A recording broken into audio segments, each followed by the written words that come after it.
Hi, I'm Ian with IM Home Inspections, and today we want to talk about the Zinsco Electrical Panel. These electrical panels were installed in homes all across Los Angeles, and really all across the country, from the 1940s up until the very early 1980s. This brand is known as having a high level of problems. One myth is this brand was recalled.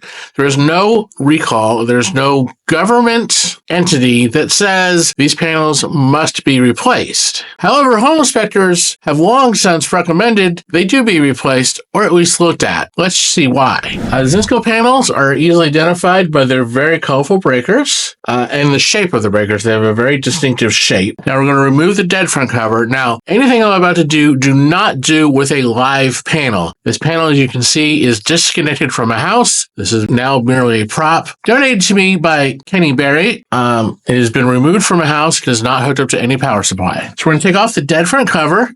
This cover is called the dead front cover because this is what prevents you from becoming dead, because all the circuits are behind here. Now, what makes Zinsco panels very distinctive from other panels is this bus bar back here.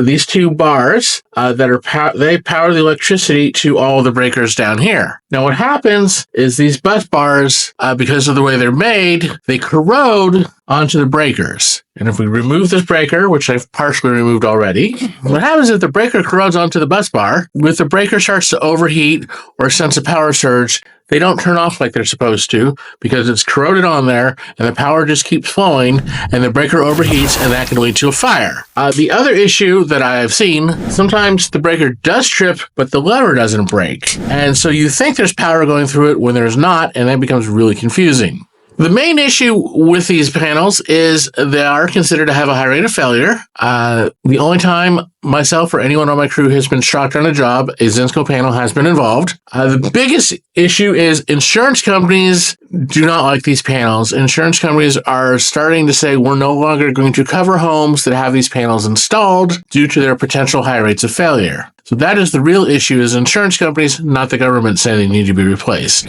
So the question is, do you have a Zinsco panel in your house? Do you have a Zinsco panel in the house you're about to purchase? This is why you need a thorough home inspection from IM Home Inspections, inspections that matter for people who care. 818-298-3405.